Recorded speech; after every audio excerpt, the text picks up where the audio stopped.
At this point, we're quite familiar with the external rolling contact. So now let's look at this example down here of an internal rolling contact. I've drawn two gears that we will label X and Y, and they have a radius of rho X and rho Y respectively.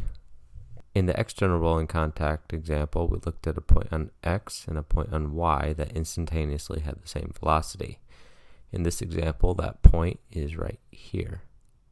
So let's say X has a velocity of omega X.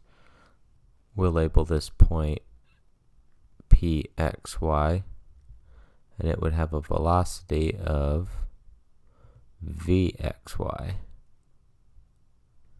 So if we traced out that point over a certain amount of time, on X, it would look like this arc here, and on Y, it might look like this. And these would have the same arc length. And Y would be rotating with an angular speed of omega Y in this direction. The way to identify if a contact is internal or external is if the point PXY lies between the centers of the gears, so from here to here, it would be an external rolling contact. If the point lies outside of this range, it's an internal rolling contact.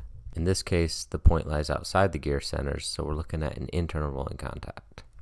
Let's add some vectors so we can relate the gear positions and velocities. And we'll put a vector on X, and we will call that vector Rx. And we'll put a vector over here on Y. We will call that vector Ry.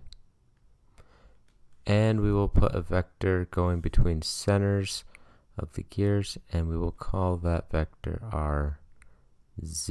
And remember that this vector is the arm. So if gear X is rotating at a speed of omega X, then it would have had an initial vector position, we'll call it Rxi, and this angle here would be delta theta x relative to the arm z, and Ry would have had an initial position Ry initial, and this angle would be delta theta y relative to the arm. Now this arc length here is the same as this arc length over here. I just drew it over here because we're getting a little bit crowded. So now we can relate the angles of the vectors Rx and Ry by writing rho x times the angle delta theta x relative to the arm Rz is equal to rho y times delta theta y relative to the arm. And in this case, they're both moving in the same direction, so they're both positive. This is the internal rolling contact equation. It's the same as the external rolling contact equation, except the external rolling contact equation has a minus sign here because the gears spin opposite directions. Gears with an internal rolling contact spin the same direction.